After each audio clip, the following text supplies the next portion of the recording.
Hi friends, welcome to Seshasayini's veg kitchen. இன்றைக்கி திருவாதிரை நெய்வேத்தியம் எப்படி செய்கிறதுன்னு பார்க்கலாம் வாங்க. ஆருத்ரான்னு சொல்லுவாங்க. அந்த நெய்வேத்தியம் எப்படி செய்யலான்னு பார்ப்போம். இதுக்கு நம்ம ஆழாக்கில் தான் அளந்துட்டுருக்கேன். நான் இதில் அரை அழாக்குக்கு மேலே வெல்லம் எடுத்துட்டுருக்கேன். ஃபஸ்ட்டு இதுக்கு எப்படி செய்யணுன்னா, அரிசியை நம்ம முழு அரிசியை மிக்சியில் போட்டு அரைச்சிடணும். அரைச்சி ரவையாக உடைச்சிக்கணும். உடச்சி அதை ஜெலிச்சு இந்த மாதிரி ரவையாக எடுத்துக்கணும்.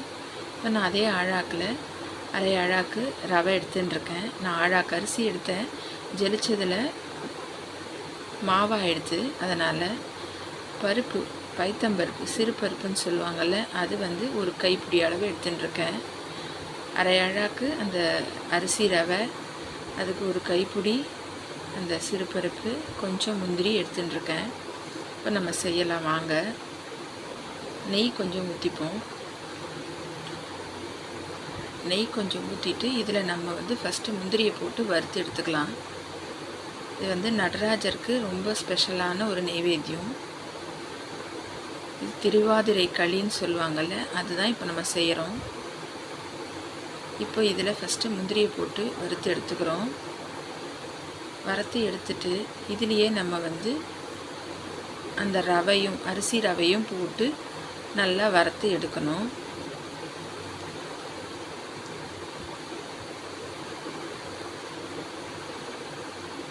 அது கொஞ்சம் சூடேறினா போதும். அரிசி ரவை செவக்க தேவையில்லை. முந்திரி நல்லா செவந்தெடுத்து எடுத்துட்டோம். இந்த மாதிரி எடுத்துடுங்க. நம்ம அதே பாத்திரத்தில் வறுத்துக்கலாம். அந்த நெய்யே போதும், கொஞ்சம் தான் ஊற்றிருக்கோம், அது போதும். நல்ல சூடு ஏறுற அளவுக்கு வறுத்து எடுத்தால் போதும்.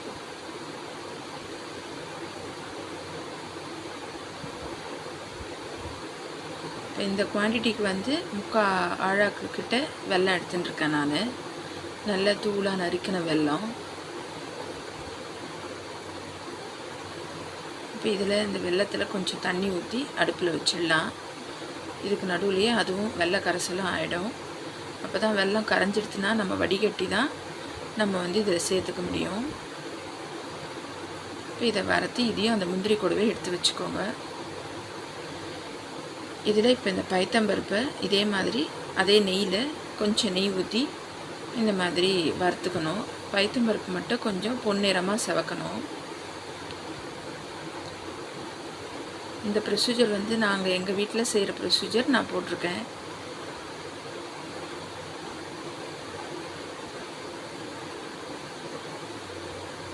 எங்கள் வீட்டில் வருஷம் பண்ணுவோம். அந்த ப்ரொசீஜர் தான் நான் போட்டிருக்கேன். நடராஜருக்கு இந்த களி தான் நெய்வேத்தியம் பண்ணுவோம். வீட்டில், கோவிலில், எல்லா இடத்துலையுமே நடராஜர் ஆருத்ரா தரிசனத்தினன்னு இந்த களியை தான் நெய்வேத்தியம் பண்ணுவாங்க. அந்த ப்ரொசீஜர் தான் நான் போட்டிருக்கேன். இப்போ இது நல்லா பொன்னிறமாக செவந்து வந்துடுது. இப்போ என்ன பண்ணலான்னா, கொஞ்சம் தண்ணி ஊற்றிக்கலாம் அது வேகிறதுக்கு. நான் அதே பாத்திரத்துலேயே, ஒரே பாத்திரத்துலேயே செஞ்சுட்டேன். நீங்கள் இது கொஞ்சம் கஷ்டமாக தோணுச்சுன்னா இதெல்லாம் வறுத்து ஒன்றா குக்கரில் ஒரு பாத்திரத்தில் போட்டு தண்ணி ஊற்றி குக்கர் உள்ள வச்சு கூட வேக வச்சுக்கலாம். அப்படி வேக வச்சுட்டா இந்த மாதிரி வெள்ளை கரைசல் ஆனதும் இதே ப்ரொசீஜர் தான். வெந்ததும் இப்போ நம்ம என்ன செய்கிறோமோ அதே ப்ரொசீஜர் தான். இது பாருங்கள், நல்லா வெந்து வந்துடுது. கொஞ்சம் தலை விரியாமல் இருந்தால் கூட பரவாயில்ல. 3/4 வேக்காட்டில் நீங்கள் இந்த அரிசியை மாவு ஜெலிச்சு ரவை பண்ணி வச்சுருக்கோம்ல, அதை நீங்கள் போட்டுக்கலாம். இந்த வீடியோ பிடிச்சிருந்தா நீங்கள் லைக் பண்ணுங்கள், ஷேர் பண்ணுங்கள், எங்கள் சேனலை சப்ஸ்கிரைப் பண்ணுங்கள், கமெண்ட் பண்ணுங்கள். இப்போது நம்ம அந்த ரவையும் போட்டு அதுக்குண்டான தண்ணியை ஊற்றி நம்ம கலர்றோம். கொஞ்சம் நேரம் ஆயிடுத்து. நான் ஊற்றி அப்படியே மூடி வச்சுட்டேன். கொஞ்சம் நேரம் ஆனதும் இந்த மாதிரி வந்துடுது. நடுவில் எடுத்து பார்க்கணும் வெந்துருக்குதா, தண்ணி தேவைப்படுதான்னு பார்த்து தேவைப்பட்டால் தண்ணி கொஞ்சம் சேர்த்துக்கணும்.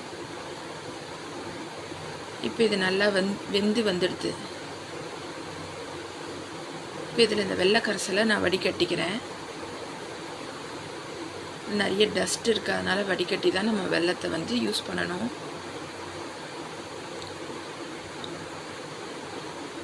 பாருங்கள் எவ்வளோ டஸ்ட் இருக்குன்ட்டு. இப்போ இந்த வெள்ளை கரைசல் ஊற்றி நம்ம நல்லா கலரி கொஞ்சம் நேரம் திரும்ப மூடி வச்சிடணும்.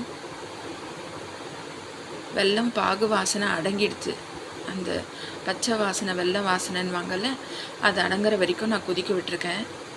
பாவாக வரல தவிர வெள்ளை இந்த பச்சை வாசனை அடங்கந்தும் நான் ஆஃப் பண்ணி வச்சுருந்தேன்.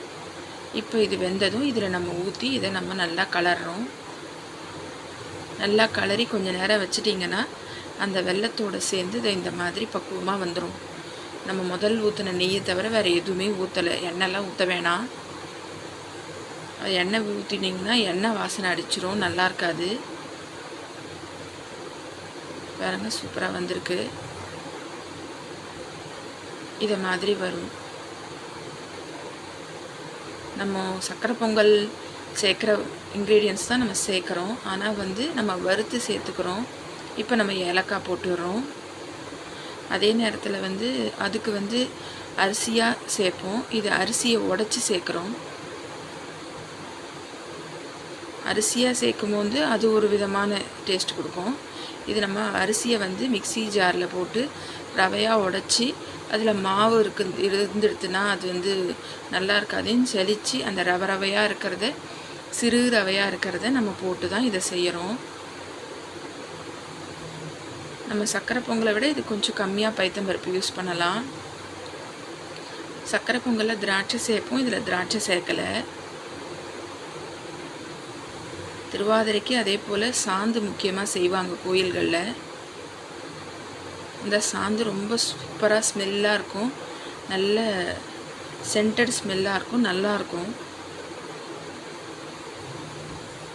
அந்த சாந்தும் இந்த களியும் தான் ஸ்பெஷலி திருவாதிரை களி.